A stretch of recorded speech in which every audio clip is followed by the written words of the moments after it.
ಎಲ್ಲರಿಗೂ praise lord. ನನ್ನ ಪ್ರೀತಿಯ ದೈವ ವಿಶ್ವಾಸಿ ಮಕ್ಕಳೇ, ಎಷ್ಟು ಜನರು ಈ ಮುಂಜಾನೆ ಬರುವ ದೇವರ ವಾಗ್ದಾನ ನೋಡ್ತಾ ಇದ್ರು ಪ್ರಿಯೆ. ನಿಮ್ಮೆಲ್ಲರಿಗೂ ನಾನು ಯೇಸು ಕ್ರಿಸ್ತ ನಾಮದಲ್ಲಿ ನಿಮ್ಮೆಲ್ಲರೂ ವಂದಿಸುವಂತಳಾಗಿದ್ದೇನೆ ಪ್ರಿಯೆ. ಮುಂಜಾನೆ ಸಮಯದ್ದು ಪ್ರಾರ್ಥನೆ ಮಾಡ್ಕೊಂಡಿದ್ರೆ ಪ್ರಿಯೆ, ವಾಕ್ಯವನ್ನು ಧ್ಯಾನಿಸ್ಕೊಂಡಿದ್ರೆ ಪ್ರಿಯೆ.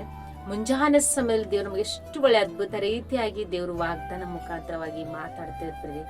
ನಮ್ಮ ಜೀವಿತದಲ್ಲಿ ಏನು ಆಸೆ ಇಲ್ಲದಂತ ಸ್ಥಿತಿಗಳಲ್ಲಿ, ಏನು ನಮಗೆ ದಾರಿ ತೋರದಂತ ಪರಿಸ್ಥಿತಿಯಲ್ಲಿ ದೇವರೇ ನಮ್ಮೊಟ್ಟಿಗಿದ್ದು ನಮ್ಮ ನಡೆಸ್ತಾರೆ ಎಂಬುದಾಗಿ ಮುಂಜಾನೆ ಸಮಯದಲ್ಲಿ ದೇವರು ಅದ್ಭುತ ರೀತಿಯಾಗಿ ದೇವರು ವಾಗ್ದಾನ ಮುಖಾಂತರವಾಗಿ ಮಾತಾಡ್ತಾ ಇದ್ದಾರೆ ಪ್ರಿಯೆ. ಮುಂಜಾನೆ ಸಮಯದಲ್ಲಿ ನಮಗೆ ದೇವರು ಕೊಟ್ಟಿರುವಂತ ಅದ್ಭುತ ವಾಗ್ದಾನವನ್ನು ನಾವು ಧ್ಯಾನಿಸಿಕೊಳ್ಳೋಣ ಪ್ರಿಯೆ. ಯೆಶಾಯ ಪ್ರವಾದನೆ ಗ್ರಂಥವು 40ನೇ ಅಧ್ಯಾಯ 31ನೇ ವಚನ. ಯೆಹೋವನನ್ನು ನಿರೀಕ್ಷಿಸುವವರು ಹೊಸ ಬಲವನ್ನು ಹೊಂದುವರು. ಆಮೇನ್. ಎಷ್ಟು ಒಳ್ಳೆ ಅದ್ಭುತ ರೀತಿಯಾಗಿ ದೇವರು ಮುಂಜಾನೆ ಸಮಯ ದೇವರು ವಾಗ್ದಾನ ಮುಖಾಂತರವಾಗಿ ಮಾತಾಡ್ತಿದ್ದಾರೆ ಪ್ರಿಯೆಯಲ್ಲಿ. ದೇವರು ವಾಗ್ದಾನ ಈ ರೀತಿಯಾಗಿ ಮಾತಾಡ್ತಾ ಇದೆ, ಯೆಹೋವನನ್ನು ನಿರೀಕ್ಷಿಸುವವರು ಹೊಸ ಬಲವನ್ನು ಹೊಂದುವವರು ಎಂಬುದಾಗಿ ಪ್ರಿಯರೇ. ನಾವು ನೀವು ದೇವರನ್ನು ನಿರೀಕ್ಷಿಸುವಂತರಾಗಿರ್ಬೇಕು. ನಾವು ಆತನ ಮೇಲೆ ನಂಬಿಕೆ ವಿಶ್ವಾಸವು ಆಧಾರವಾಗಿದ್ದು ನಾವು ಜೀವಿಸುವಂತರಾಗಿರ್ಬೇಕು. ನಮ್ಮ ಜೀವಿತದಲ್ಲಿ ಯಾವುದಾದ್ರು ಕೆಲಸ ಮಾಡುವುದಾಗ್ಲಿ, ಬಿಸಿನೆಸ್ ವಿಷಯ ಆಗಲಿ, ಕುಟುಂಬ ವಿಷಯ ಆಗಲಿ, ನಮ್ಮ ಜೀವಿತದಲ್ಲಿ ಏನು ನಿರೀಕ್ಷೆ ಇಲ್ಲಂತ ಸ್ಥಿತಿಗಳಲ್ಲಿ ನಮ್ಮ ಸಮಸ್ಯೆಗಳು ಎದುರಾಗ್ತಾ ಇರ್ತೈತ್ರಿ. ಏನ್ ಮಾಡಿದ್ರು ನಮ್ಗೆ ಒಂದು ನಿರಾಶೆ, ಒಂದು ಶಕ್ತಿ ಇಲ್ಲದ ಹಾಗೆ, ಏನ್ ಮಾಡಿದ್ರು ನಮ್ಗೆ ಈ ಕಾರ್ಯವನ್ನು ಆಗಲ್ಲಂತ ಪರಿಸ್ಥಿತಿಯಲ್ಲಿ ನಾವು ಅಂತ ಒಂದು ಸಂಗತಿಗಳಲ್ಲಿ ನಾವು ಜೀವಿಸ್ತಾ ಇರ್ತೀವಿ.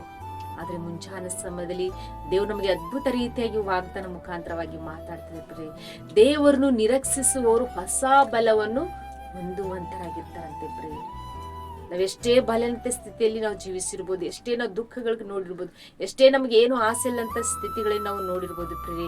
ಆದ್ರೆ ಮುಂಜಾನೆ ಸಮಯದಲ್ಲಿ ನಾವು ದೇವರ ಮೇಲೆ ಆಧಾರವಾಗಿದ್ದು ನಾವು ಜೀವಿಸುವಾಗ, ಅದನ್ನ ವಾಗ್ದಾನವನ್ನು ನಾವು ಗಟ್ಟಿ ಹಿಡ್ಕೊಂಡು ನಾವು ಪ್ರಾರ್ಥನೆ ಮಾಡಿಕೊಳ್ಳುವಾಗ ಇಲ್ಲಿ ನಾವು ಹೊಸ ಬಲವನ್ನು ಹೊಂದುವಂತರಾಗಿದ್ದೇವೆ ಪ್ರಿಯೆ. ನಾವು ಹೊಸ ಬಲವನ್ನು ಹೊಂದ್ಕೊಳ್ಬೇಕಾ, ನಾವು ದೇವ್ರ ಮೇಲೆ ನಿರೀಕ್ಷೆ ಇಡಬೇಕು ಪ್ರಿಯೆ. ನಮ್ಮ ಜೀವಿತದಲ್ಲಿ ಶಾಂತಿ, ಸಮಾಧಾನ, ಸಮೃದ್ಧಿಯಾಗಿ ಜೀವಿಸ್ಬೇಕಂದ್ರೆ ನಾವು ಆತನ ವಾಗ್ದಾನ ಮೂಲಕವಾಗಿ ನಾವು ಜೀವಿಸ್ತೀವಿ. ಈ ದಿನದಲ್ಲಿ ದೇವರು ನಮಗೆ ವಾಗ್ದಾನ ಮಾಡಿದ್ದಾರೆ, ನಾವು ಆತನಿಂದ ನಾವು ಹೊಸ ಬಲವನ್ನು ಹೊಂದಿಕೊಳ್ಳುವಂತರಾಗಿದೆ ಎಂಬುದಾಗಿ. ಇಷ್ಟು ದಿನಗಳೆಲ್ಲ ನಿರೀಕ್ಷೆ ಇಲ್ಲಂತ ಸ್ಥಿತಿಗಳಲ್ಲಿ ನೀವು ಜೀವಿಸಿರ್ಬೋದು, ಏನ್ ಮಾಡಿದ್ರೆ ಆಸೆ ಇಲ್ಲಂತ ಸ್ಥಿತಿಯಲ್ಲಿ ನಾವು ಜೀವಿಸಿರ್ಬೋದು. ಆದ್ರೆ ಮುಂಜಾನೆ ಸಮಯದಲ್ಲಿ ದೇವರು ನಮಗೆ ಹೊಸ ನಿರೀಕ್ಷೆ ಉಳ್ಳವರಾಗಿ, ಹೊಸ ಬಲ ಹೊಂದ್ಕೊಳ್ಳುವಂತರಾಗಿ ನಾವು ಜೀವಿಸುವಂತೆ ದೇವರು ವಾಗ್ದಾನ ಮುಖಾಂತರವಾಗಿ ಮಾತಾಡ್ತಿದ್ದಾರೆ ಪ್ರಿಯರೇ. ಇಲ್ಲಿ ನಾವು ನೋಡ್ಬೇಕಾದ್ರೆ ಪ್ರತಿ ವಿಷಯದಲ್ಲಿ ನಾವು ನಿರೀಕ್ಷೆ ಉಳ್ಳವರಾಗಿರ್ಬೇಕು. ಪ್ರತಿ ವಿಷಯದಲ್ಲಿ, ಅವು ಯಾವುದೇ ವಿಷಯಗಳಾಗಿರ್ಬೋದು, ನಮ್ಮ ಜೀವಿತದಲ್ಲಿ ಕೆಲಸ ವಿಷಯ, ಕುಟುಂಬ ವಿಷಯ, ಪ್ರತಿ ವಿಷಯದಲ್ಲಿ ನಾವು ದೇವ್ರ ಮೇಲೆ ನಿರೀಕ್ಷೆ ಉಳ್ಳವರಾಗಿರ್ಬೇಕು. ಮನುಷ್ಯರು ಮಾತು ಕೊಟ್ಟು ಮಾತು ತಪ್ಪುತ್ತಾರೆ ಪ್ರಿಯರೇ, ಆದ್ರೆ ದೇವರು ತನ್ನ ವಾಗ್ದಾನವನ್ನು ಕೊಟ್ಟು ವಾಗ್ದಾನ ತಪ್ಪುವಂತ ದೇವರಲ್ಲ. ಆತನ ವಾಗ್ದಾನ ನಮ್ಮ ಜೀವಿತದಲ್ಲಿ ನೆರವೇರಿಸುವಂತ ದೇವರು. 12 ವರ್ಷದಲ್ಲಿದ್ದಂತ ಕುಸುಮ ರೋಗವನ್ನು ಒಂದು ಹೆಣ್ಣು ಮಗಳ ಜೀವಿತದಲ್ಲಿ ನೋಡ್ಬೇಕಾದ್ರೆ, ಅವಳ ಜೀವಿತದಲ್ಲಿ ಏನು ನಿರೀಕ್ಷೆ ಇಲ್ಲದಂತ ಸ್ಥಿತಿಯಲ್ಲಿ ಆಗಿದ್ದು, ಅವಳು ಎಲ್ಲವನ್ನು ಕಳ್ಕೊಂಡಿದಂತ ಸ್ಥಿತಿಯಲ್ಲಿ ಜೀವಿಸ್ತಾ ಇದ್ರು ಪ್ರಿಯರೇ. ಆದ್ರೆ ಅವಳು ಏನ್ ನಿರೀಕ್ಷೆ ಇಟ್ಟು, ನಾವು ದೇವರ ಉಡುಪನ್ನು ನಾನು ಮುಟ್ಟಬೇಕು, ದೇವ್ರು ನನ್ನಿಂದ ನನ್ನಲ್ಲಿದ್ದಂತ ರೋಗವು ಬಿಟ್ಟು ಹೋಗುವ ಒಂದು ನಿರೀಕ್ಷೆ ಇಟ್ಕೊಂಡಿದ್ರು ಪ್ರಿಯರೇ. ಅಧ್ಯಕ್ಷಣ ದೇವ್ರ ಉಡುಪನ್ನು ಮುಟ್ಟಿದಾಗ, ಅಧ್ಯಕ್ಷಣ ಅವಳಿಗೆ ಕಾಡ್ತಾ ಇರುವಂತ ರೋಗ, ಆ ಒಂದು ಭಯಂಕರ ಪರಿಸ್ಥಿತಿ ಎಲ್ಲವನ್ನು ಬಿಟ್ಟು ಹೋಯ್ತು ಎಂಬುದಾಗಿ ನೋಡ್ತಿರ್ತೀವಿ. ಅವಳ ನಿರೀಕ್ಷೆ ಎಷ್ಟು ದೊಡ್ಡದಾಗಿತ್ತು ಅಂತ ನೋಡ್ತಿರ್ತೀರಿ. ಅದೇ ರೀತಿಯಾಗಿ ಅವಳು ಮತ್ತೆ ತಿರುಗಿ ಗುಣ ಹೊಂದಿದಳು, ತಿರುಗಿ ಬಲ ಹೊಂದ್ಕೊಂಡಿದ್ದಳು ಎಂಬುದಾಗಿ ನೋಡ್ತಿರ್ತೀರಿ. ಇಷ್ಟು ದಿನವೆಲ್ಲ ನಾವು ಯಾರ ಮೇಲೆ ಅದ್ರ ನಿರೀಕ್ಷೆ ಇಟ್ಟಿದ್ದೆವು, ಏನಾದ್ರೂ ನಾವು ಮಾಡ್ಬೇಕು ಅನ್ಕೊಂಡಿದ್ದೆವು, ಅವು ಆಗಲ್ಲಂತ ಸ್ಥಿತಿಗಳೇ, ನಿರೀಕ್ಷೆಯನ್ನು ಕಳ್ಕೊಂಡಿದ್ದಂತ ಸ್ಥಿತಿಯಲ್ಲಿ ಜೀವಿಸಿರ್ಬೋದು ಪ್ರಿಯೆ. ಆದ್ರೆ ಮುಂಜಾನೆ ಸಮಯದಲ್ಲಿ ದೇವರು ವಾಗ್ದಾನ ಸ್ಪಷ್ಟವಾಗಿ ಹೇಳ್ತದೆ ಪ್ರಿಯೆ, ಯೆಹೋವನನ್ನು ನಿರೀಕ್ಷಿಸುವವರು ಹೊಸ ಬಲವನ್ನು ಹೊಂದುವಂತರಾಗಿರ್ತಾರೆ ಎಂಬುದಾಗಿ. ಕುಷ್ಠರೋಗ ಹೆಣ್ಮಗಳ ಹಾಗೆ ನಾವು ದೇವ್ರ ಮೇಲೆ ನಿರೀಕ್ಷೆ ಇಡೋಣ, ನಾವು ಹೊಸ ಬಲವನ್ನು ಹೊಂದ್ಕೊಳ್ಳೋಣ. ಈ ಮುಂಜಾನೆ ಸಮಯದಲ್ಲಿ ದೇವರು ವಾಗ್ದಾನ ಮಾಡಿದಂತ ದೇವರು ವಾಗ್ದಾನವನ್ನು ನಮ್ಮ ಜೀವಿತದಲ್ಲಿ ಆತನ ನೆರವೇರಿಸುವಂತ ದೇವರಾಗಿದ್ರೆ ಪ್ರಿಯ. ನಾವು ಪ್ರತಿಯೊಂದು ಕೆಲಸಗಳಲ್ಲಿ, ಕುಟುಂಬ ವಿಷಯಗಳಲ್ಲಿ ನಾವು ದೇವ್ರ ಮೇಲೆ ನಿರೀಕ್ಷೆ ಉಳ್ಳವರಾಗೋಣ. ದೇವ್ರ ಮೇಲೆ ನಂಬಿಕೆ ವಿಶ್ವಾಸ ಇಟ್ಟು ನಮ್ಮ ಮನಸ್ಸು ದೃಢವಾಗಿದ್ದು ದೇವ್ರು ನಮ್ಮ ಜೀವಿತದಲ್ಲಿ ಕಾರ್ಯ ಮಾಡ್ತಾರಮ್ಮ ಒಂದು ನಂಬಿಕೆ ನಮ್ಮಲ್ಲಿ ಇರ್ಬೇಕು ಪ್ರಿಯ. ದೇವರು ಒಂದು ಕಾರ್ಯ ನಮ್ಮ ಜೀವಿತದಲ್ಲಿ ನಡೆಸಿ ಪ್ರತಿಯೊಂದು ವಿಷಯಗಳಲ್ಲಿ ಆತ ನಮ್ಮನ್ನು ಹೊಸ ಬಲವನ್ನು ಕೊಟ್ಟು, ಹೊಸ ಶಕ್ತಿಯನ್ನು ಕೊಟ್ಟು, ಹೊಸ ಆಶೆಯನ್ನು ಕೊಟ್ಟು ನಮ್ಮ ನಡೆಸ್ತಾರೆ ಪ್ರಿಯರೇ. ಮುಂಚಾನೆ ಸಮಯದಲ್ಲಿ ಈ ವಾಗ್ದಾನ ನಮ್ಮೆಲ್ಲರ ಜೀವಿತದಲ್ಲಿ ದೇವರು ಆತ್ಮಿಕವಾಗಿ ಬಲಪಡಿಸಿ ನಮ್ಮ ನಡೆಸ್ತಾರೆ ಪ್ರಿಯರೇ. ಆಮೇನ್. ಪ್ರಾರ್ಥನೆ ಮಾಡಿಕೊಳ್ಳೋಣ.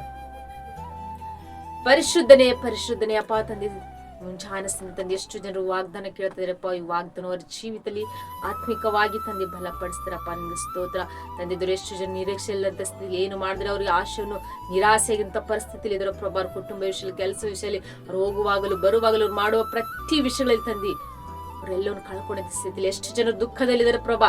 ಈ ಮುಂಜಾನೆ ಸಮೇತ ನೀವು ವಾಗ್ದಾನ ಮುಖಾಂತರವಾಗಿ ಮಾತಾಡಿರೋ ಪ್ರಭಾ, ಯೆಹೋವನು ನಿರೀಕ್ಷಿಸುವ ಹೊಸ ಬಲವನ್ನು ಹೊಂದಿಕೊಳ್ಳುವಂತರಾಗಿರ್ತಾರೆ ಎಂಬುದಾಗಿ ತಂದೆ. ನಾವು ನಿಮ್ಮನ್ನು ನಿರೀಕ್ಷಿಸುವಂತರಾಗಿದ್ದೇವಪ್ಪ. ನೀವು ನಮ್ಮ ಜೀವಿತದಲ್ಲಿ ಒಳ್ಳೆ ಕಾರ್ಯವು, ಒಳ್ಳೆ ಬಲವು, ಒಳ್ಳೆ ಶಾಂತಿ ಸಮಾಧಾನ ಕೊಟ್ಟು ದಯಪಾಲಿಸಿ ಅಂತ ಹೇಳಿ ಎಷ್ಟು ಜನರು ವಾಗ್ದಾನ ನೋಡ್ತಾ ಇದ್ರಪ್ಪ. ವಾಗ್ದಾನ ಅವರ ಜೀವಿತದಲ್ಲಿ ಒಳ್ಳೆ ನಿರೀಕ್ಷೆ ಉಳ್ಳ ಮಕ್ಕಳ ಇಚ್ಛಿಸುವಂತೆ ಕೃಪೆ ಮಾಡು ತಂದೆ. ಅವನು ಪ್ರಭಾ ಎಷ್ಟು ಜನರು ತಂದೆ ಪ್ರಾರ್ಥನೆ ರಿಕ್ವೆಸ್ಟ್ಗಳು ತಿಳಿಯಪಡಿಸ್ತಾ ಇದ್ದಾರೆ ಪ್ರಭಾ. ಅವ್ರ ಕುಟುಂಬ ವಿಷಯದಲ್ಲಿ, ಅವ್ರ ಫ್ಯಾಮಿಲಿ ವಿಷಯಕ್ಕೋಸ್ಕರ ತಂದೆ, ಅವ್ರ ಕುಟುಂಬದಲ್ಲಿ ಒಳ್ಳೆ ಶಾಂತಿ ಸಮಾಧಾನ ಗಳಿಸಿ ಪ್ರಭಾ. ಅವ್ರ ಫ್ಯಾಮಿಲಿ ಅವ್ರಿಗೆ ಮಾಡುವ ಪ್ರತಿ ವಿಷಯದಲ್ಲಿ ತಂದೆ ಅವ್ರಿಗೆ ಒಳ್ಳೆ ರೀತಿಯಾಗಿ ನಡೆಸಿ ತಂದೆ. ಅವ್ರು ಯಾವ್ದಾದ್ರು ನಿರೀಕ್ಷೆ ಇಟ್ಟಿದ್ರು ಪ್ರಭಾ, ಅವ್ರಿಗೆ ನಿರೀಕ್ಷೆ ಎಲ್ಲವನ್ನು ಆಶೆಯನ್ನು ನೆರವೇರಿಸಿ ಪ್ರಭಾ. ಅವ್ರು ನಿಮ್ಮ ಮೇಲೆ ನಂಬಿಕೆ ಇಟ್ಟು ಯಾವ್ದ್ರ ಕೆಲಸದಲ್ಲಿ ಕೈ ಹಾಕಿದ್ರು ಪ್ರಭಾ, ಎಲ್ಲ ಕೆಲಸಗಳು ಸಕ್ಸಸ್ ಆಗುವಂತೆ ಸಹಾಯ ಮಾಡುತ್ತಂದೆ. ಎಷ್ಟು ಜನ ಅನಾರೋಗ್ಯ ಸ್ಥಿತಿಯಲ್ಲಿ ಇದ್ರ ಪ್ರಭಾ, ಅವ್ರಿಗೆ ಒಳ್ಳೆ ಆರೋಗ್ಯವನ್ನು ಕೊಡುತ್ತಂದೆ, ಒಳ್ಳೆ ಬಲವನ್ನು ಅನುಗ್ರಹಿಸುತ್ತಂದೆ. ಅವನು ಪ್ರಭಾ ಎಷ್ಟು ಜನರು ಯಾವ ವಿಷಯದಲ್ಲಿ ತಂದೆ ದುಃಖಿತರಾಗಿದ್ರು ಪ್ರಭಾ, ಪ್ರತಿಯೊಬ್ಬರ ದುಃಖದಿಂದ ಬಿಡುಗಡೆ ಮಾಡಿ ಅವ್ರ ಜೀವಿತದಲ್ಲಿ ಶಾಂತಿ ಸಮಾಧಾನ ಸಮೃದ್ಧಿ ಜೀವನವನ್ನು ಅನುಗ್ರಹಿಸುತ್ತಂದೆ. ಈ ಮುಂಜಾನೆ ತಂದೆ ಎಷ್ಟು ಜನರು ವಾಗ್ದಾನ ನೋಡ್ತಾ ಇದಾರೆ ಪ್ರಭಾ. ಈ ವಾಗ್ದಾನ ಅವ್ರ ಜೀವಿತದಲ್ಲಿ ಆತ್ಮಿಕವಾಗಿ ತಂದೆ ಎಲ್ಲ ರೀತಿಯಾಗಿ ತಂದೆ ಬಲಪಡಿಸಿ ಅವರಿಗೆ ಹೊಸ ಬಲವುಳ್ಳರಾಗಿ, ಹೊಸ ನಿರೀಕ್ಷೆ ಉಳ್ಳವರಾಗಿ ಅಪ್ಪ ಈ ಮುಂಜಾನೆ ಸಂದೆ ವಾಗ್ದಾನ ಅವ್ರ ಜೀವಿತದಲ್ಲಿ ನೆರವೇರಿಸುವಂತ ದೇವರು ನೀವಾಗಿರಿ ಅಂತೇಳಿ ನಜರೇತಿನ ಯೇಸು ಕ್ರಿಸ್ತ ನಾಮದಲ್ಲಿ, ಪರಿಶುದ್ಧ ನಾಮದಲ್ಲಿ ಬೇಡಿ ಹೊಂದಿದ್ದೇನೆ ತಂದೆ. ಆಮೇನ್ ಆಮೇನ್ ಆಮೇನ್. ಎಷ್ಟು ಜನರು ವಾಗ್ದಾನ ಕೇಳಿ ಸಂತೋಷವುಳ್ಳವರಾಗಿದ್ರು ಪ್ರಿಯ. ವಾಗ್ದಾನ ಅನೇಕರಿಗೆ ಶೇರ್ ಮಾಡ್ರಿ. ಮತ್ತು ಫಸ್ಟ್ ಟೈಮ್ ಕಲ್ವೇರಿ ಚಾನಲ್ ನೋಡ್ತಾ ಇದ್ರು ಪ್ರಿಯ, Calvary channel Kannada prayer ministry channel subscribe ಮಾಡ್ಕೊಳ್ಳಿ. ಮತ್ತು ನಿಮ್ಮ ಪ್ರಾರ್ಥನೆ ರಿಕ್ವೆಸ್ಟ್ಗಳು ಇನ್ನು ಏನಾದರೂ ತಿಳಿಯಪಡಿಸೋದ್ರೆ ಕಮೆಂಟ್ ಮೂಲಕ ತಿಳಿಯಪಡಿಸ್ರಿ. ನಿಮಗೋಸ್ಕರವಾಗಿ, ನಿಮ್ಮ ಕುಟುಂಬಕ್ಕೋಸ್ಕರವಾಗಿ ನಾವು ಪ್ರಾರ್ಥಿಸುವಂತರಾಗಿರ್ತೀವಿ ಪ್ರಿಯ. ಮುಂಜಾನೆ ಸಮಲಿ ದೇವರ ವಾಗ್ದಾನ ನಿಮ್ಮನ್ನು, ನಿಮ್ಮ ಕುಟುಂಬವನ್ನು ಆತ್ಮಿಕವಾಗಿ ಬಲಪಡಿಸಿ ದೇವರ ಕೃಪೆಯನ್ನು ನಿಮ್ಮ ಮೇಲೆ ಇರಲಿ ಪ್ರಿಯರೇ. ಆಮೇನ್. God bless you.